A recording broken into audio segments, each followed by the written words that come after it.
My sister and Mia are going to live here starting today." "What do you mean?" "I didn't hear about this." "Is there a problem with the two of them living here?"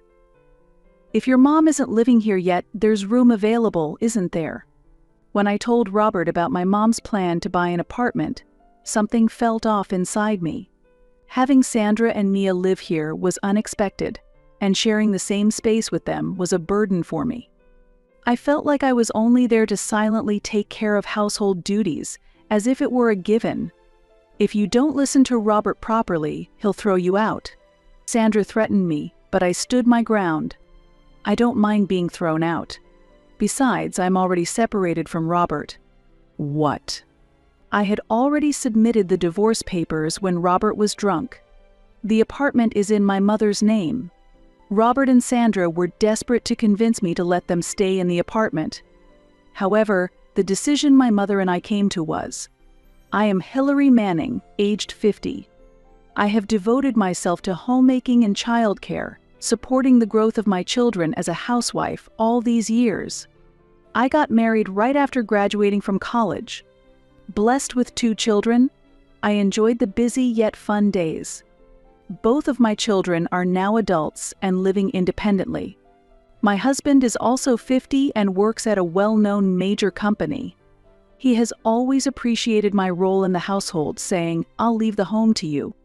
My husband is a bit prideful, occasionally speaking to me condescendingly. Though his attitude can be grating, the sense of security from having a reliable husband outweighed these moments. My father ran a hospital, and my mother worked as the head nurse there. Though my parents both worked and didn't spend much time together with me, I loved them dearly.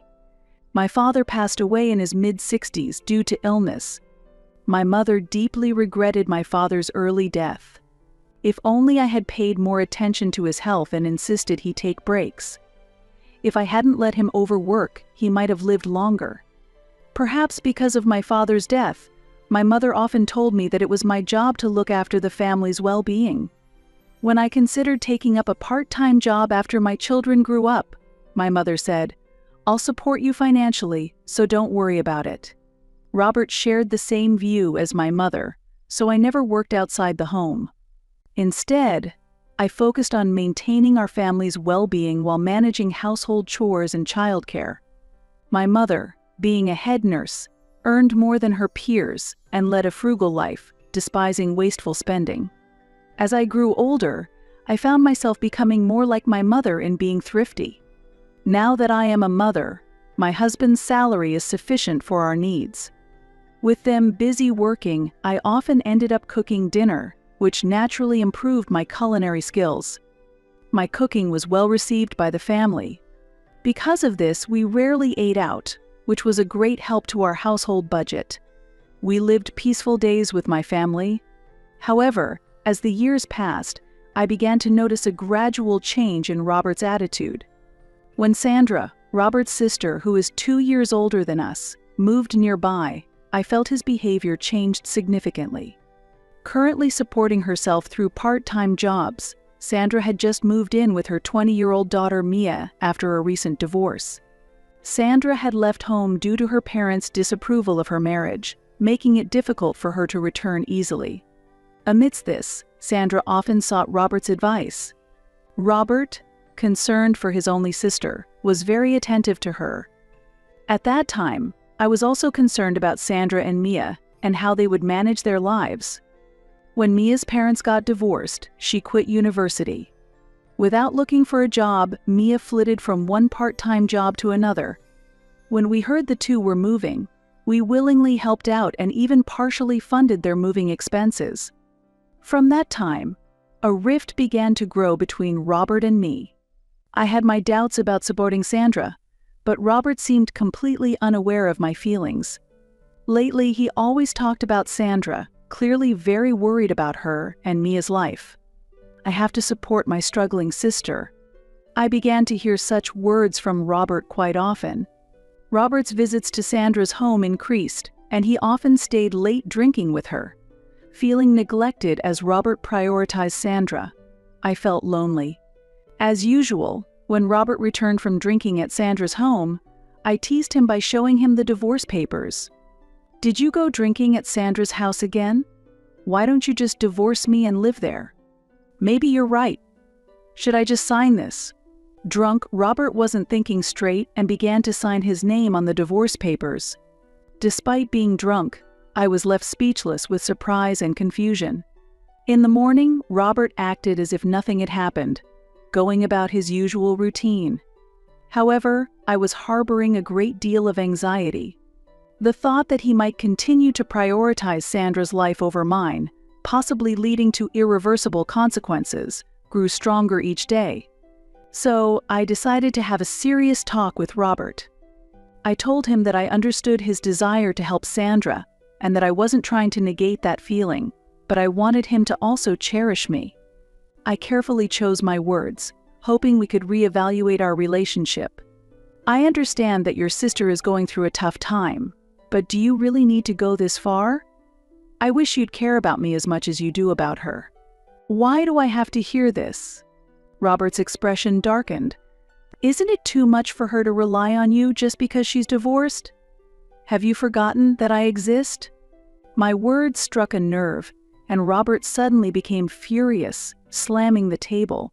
Then his face turned bright red, and he began to shout angrily, "How would a housewife like you understand my sister's struggles? How can you even say that?" With that, he stormed out of the house. I wondered if I had gone too far, but I was furious that Robert could dismiss me like this. I had always put my family first, and his words felt like a denial of all I had done, tightening around my heart. The frustration and sadness overwhelmed me, and before I knew it, tears were flowing.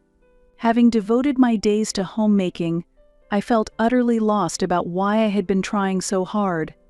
Robert's attitude, constantly taking Sandra's side without understanding my feelings, was deeply disappointing. I assumed he was probably heading to Sandra's place even now. I was at a loss about how to deal with Robert going forward, or how we should proceed as a couple. Standing there, overwhelmed by my emotions, I could do nothing. The next morning, I calmed myself down and decided to have a proper discussion with Robert, so I headed to Sandra's house. Upon arriving, I pressed the intercom. Waiting nervously, it was Mia who came out, not Sandra. "Aunt Hillary, what's up?" Thinking Sandra might be at work, I asked Mia about Robert. "Robert hasn't come back, didn't he come here?" "Uncle Robert?" "I don't remember much from last night because I drank too much." "Is this his shoe?" Mia pointed to a shoe that was unmistakably Robert's among several scattered around the entrance. From the state of the entrance alone, I could tell the house was quite messy. After waiting a while, Sandra came out from the back. "Hillary? What are you doing here at this hour?" "Sandra, I thought you were here. Robert hasn't come home, so I wondered if he might be here." Sandra, who had just woken up, sleepily glanced at the clock. "It's this late already? I didn't realize. I'll call Robert, just wait a moment." Contrary to Robert's words of concern for his sister, Sandra's casual demeanor was somewhat deflating. Urged by Sandra, Robert appeared and immediately became angry upon seeing me. "Why are you here?" "Why not? You didn't contact me, and I was worried. Have you been drinking too much? Both of you smell like alcohol, and look how messy this place is." Seeing their state, my anger surged. Wondering what he had been so worried about, Sandra responded to my words with a retort. "Hillary, you have no right to say that to us." "That's right. What happens here isn't your business, Auntie." Mia also argued back in the same vein. "How can you say it's none of my business? Robert has been coming here every day, getting drunk." No one took my words seriously. Robert, exasperated, coldly said to me, "What's wrong with me drinking here? Sandra and Mia are my family too, and there's nothing wrong with looking after them." No one was willing to listen seriously to me, and they treated me as if I were in the wrong. I had come here hoping to have a calm discussion, but in this situation, I felt that saying anything more was futile. "It's a waste of time to talk any further." "Excuse me." When I actually visited Sandra's house, it didn't look like she was struggling as much as Robert had said. In fact, it seemed she was living a more comfortable life than before. I couldn't help but feel a dissonance seeing the two of them.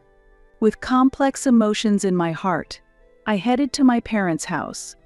Upon arriving, my mother warmly welcomed me. Trying not to surprise her with a sudden visit, I had contacted her on the way, but she was still slightly startled by my rare visit.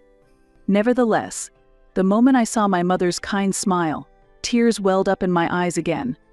My mother noticed my distressed appearance and asked with concern, "Did you have a fight with Robert?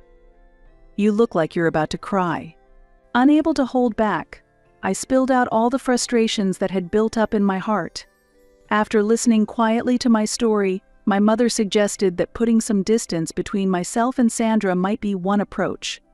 "I've kept it a secret, but I've been thinking about buying an apartment with the money I've saved up. You could live there." "Really? I had no idea. Where are you looking?" "There's a luxury residential area a bit away from here, and I'm really interested in an apartment there. It would be away from Sandra's place, which might be a good environment for putting some distance between us." "Is that so? I'd like to see that apartment myself." Pleased by my mother's unexpected suggestion, I immediately sent an email to Robert. I was still upset from our previous argument, so I was a bit scared to call him. Robert seemed surprised by the message about possibly living in a luxury apartment and called me right away. "What do you mean we could live in a luxury apartment? My mother is thinking about buying an apartment. She might live with us in the future. What do you think? She's also willing to help with the costs. If it's not right away, I think that's fine." While we were talking on the phone, my mother spoke up from behind me.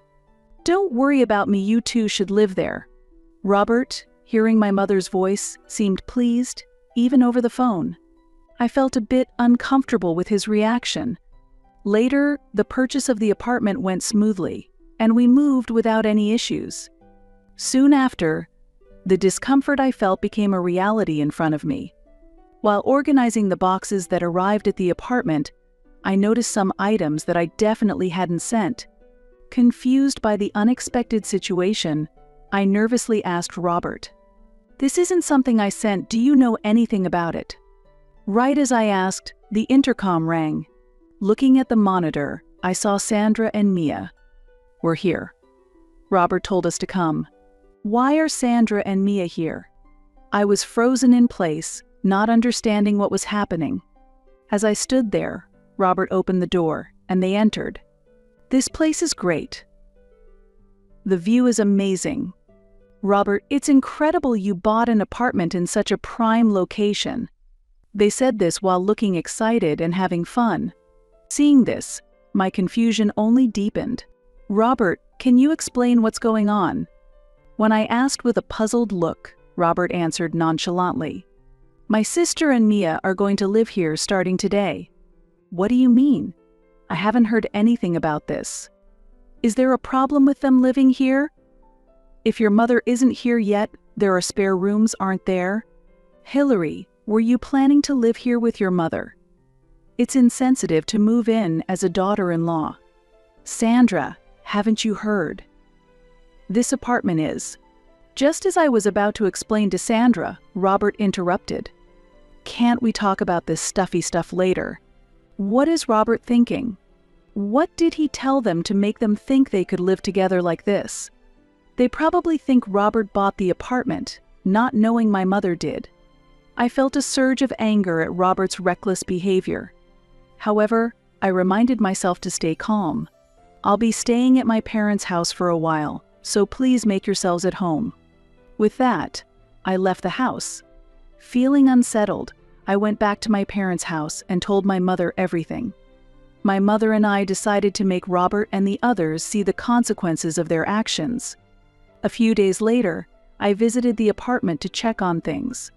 I saw Sandra and Mia acting as if they owned the place. The apartment was a mess. It seemed no one had cleaned it since I left. "Hillary, welcome back. The house is a mess because you weren't here. If you don't clean, this is what happens." Why haven't you cleaned? Cleaning is your job, Hillary. It would be wrong for us to take that away from you, Sandra said mockingly as Robert came in. How long will you keep running back to your parents? What are you thinking, leaving the house like this? There's a backlog of chores, so get them done. Sandra nodded as if agreeing with him. If you don't listen to Robert, he'll throw you out. Sandra threatened me, but I stood my ground. I don't mind being thrown out. Besides, I'm already separated from Robert. What? Robert and Sandra looked at each other in surprise. What are you talking about, Hillary? What do you mean you're separated from me? I haven't been consulted about your sister and her daughter moving in here. So I decided to go ahead with the divorce without consulting you.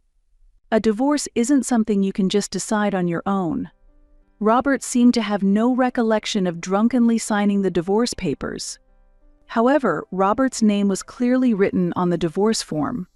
I added my own name, submitted the form, and the divorce was finalized.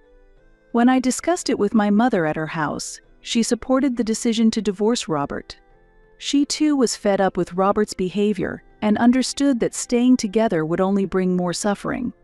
When I explained to Robert the circumstances under which the divorce papers were filed, his expression changed drastically. Did we really get divorced? What are we going to do now? What do you mean? What are we going to do? This apartment was bought by my mother, so you will need to leave. What are you talking about? Sandra and Mia's expressions also changed as they listened. Leave? Wasn't this apartment bought by Robert? Is it true that Hillary's mom bought it? Didn't Uncle say he bought it with his money? Faced with their barrage of questions, Robert looked down, unable to respond. He must have lied about buying it himself to save face. He hadn't anticipated that being confronted with a divorce would mean he'd have to leave. Indeed, Robert worked at a major company, but not everyone there is on the elite track. I knew from a friend, who happens to be the wife of one of Robert's colleagues, that he was not on the elite track. In fact, Robert's salary was one of the lowest among his peers. I had managed his salary well and saved up enough, enabling us to live comfortably even without me working. Unaware of these facts, Sandra and Mia looked dissatisfied. Regardless, I continued, that's how it is, so please pack your belongings and leave by the end of the week. Can you give us a bit more time? It's hard to find a house in just 1 week, and we really should discuss the divorce properly. Robert was begging desperately, a pitiful sight. A week might be too short, especially since it might be hard for your sister to rely on her family. I said it almost spitefully, as if to get back at them for everything. To give them time, I decided to stay at my parents' house for a while. After a week, I visited them again to discuss further. To avoid any deadlock in the conversation, I asked my mother to be there too. My mother wasn't particularly upset about Robert attempting to live in the apartment with Sandra and Mia. However, she was furious that he hadn't consulted me, despite the apartment being in her name, and was enraged by his selfish actions. Seeing my mother's anger, Robert kept apologizing profusely. The house was much cleaner than when I had visited previously.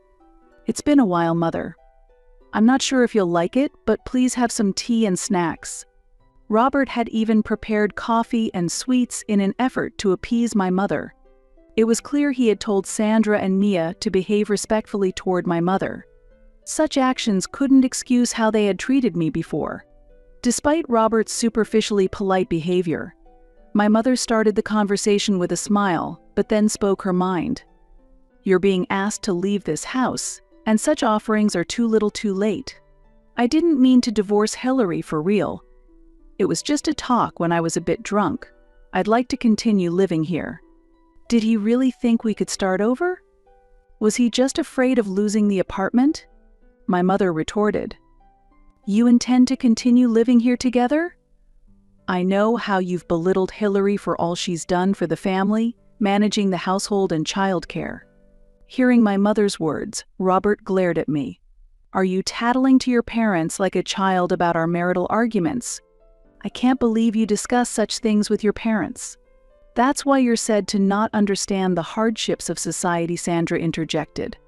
At this, my mother's face turned dark with anger and she shouted, "Don't you dare interrupt." Startled by my mother's intensity, Sandra momentarily stopped speaking. However, Sandra couldn't back down easily and began to argue back. "If you're telling me to be quiet, shouldn't you also keep quiet? Isn't this a matter between Robert and Hillary?" "Why do you always talk like that, Sandra?" I shot back strongly. Sandra, as an older sister, should not be criticizing others. "Do you think I don't know what kind of life you really lead, Sandra? What real life are you talking about? I heard from Robert that you were juggling several part-time jobs, but that's not true, is it? You sleep till noon and then go to the casinos, don't you?" Surprised by where I had learned this, Sandra was at a loss for words. Robert listened incredulously. "Is what Hillary saying true? Weren't you struggling with your security job because it was tough?" Sandra, looking down, replied, "I was sleeping while working late, so they let me go." I was astonished to hear for the first time why Sandra quit her job. It was shockingly irresponsible. Since then, Sandra seemed to have repeated problems such as being late for interviews and complaining about the hourly wage while looking for other part-time jobs. As a result, she ended up in her current sloppy lifestyle as she couldn't find anywhere to work. Robert listened to this with a stern face throughout. It seemed he was annoyed to have been lied to by Sandra. My mother thought enough was enough and turned towards Robert to change the subject. "Robert, everyone, whether a homemaker or someone who works outside, does something respectable. It's a big mistake to think only those who earn money face hardships." I felt like crying at my mother's words. She wasn't wrong. I had worked hard at housework and childcare, struggling but earnestly trying to protect my family. Unlike company employees who have days off, I also manage school activities for the children and relations with relatives on top of everything else. My mother continued. "Even from my perspective, Hillary has done a commendable job as a homemaker. A husband who cannot appreciate that is failing his duties." My mother's words weighed heavily on Robert. Being faced with such a valid argument, he had no room for defense. "You lack understanding of a homemaker's life, and I don't see how you can comprehend Hillary moving forward. Divorce seems to be the only option. Does this mean I can't live here anymore?" Robert's voice trembled slightly. My mother began speaking in a calmer tone. "If you want to live here, there's a condition. You need to transfer the apartment's deed to your name and take care of the mortgage. Then, there shouldn't be any problem." The three of them were surprised by such a proposal from my mother but soon smiled. "Please let us do that. I will take responsibility for the payments." "Robert, that's great. Now, you don't have to move. I've been bragging about this house to my friends, so I'm relieved we don't have to leave." The three of them were innocently happy. They didn't realize what reality awaited them, thinking they had secured the house like a trophy. Afterward, I decided to live with my mother at her house. For now, we plan to transfer the apartment's deed from my mother to Robert and discuss the property handling later. A while later, Robert called my mobile. Since that incident, I hadn't wanted any contact with him, and I could guess why he was calling. I ignored the phone. However, as he kept calling persistently, I felt I had no choice but to answer. Right from the start, Robert's shouting filled my ear. "Why aren't you answering after I called so many times? And what's with the mortgage amount? You were the one who agreed to change the deed and take over the payments? I didn't know about the $4,000 mortgage. There's no way I can pay that much." When planning my revenge against Robert together with my mother, I had anticipated Robert's desire for the luxury apartment, so I had only paid a down payment of $10,000. Since I had no intention of reconciling with Robert, I had told my mother to pay the minimum possible down payment. "Since Sandra is there, why don't the two of you split it? I can't ask my sister to do that." According to Robert, Sandra and Mia were still living off his salary without learning their lesson.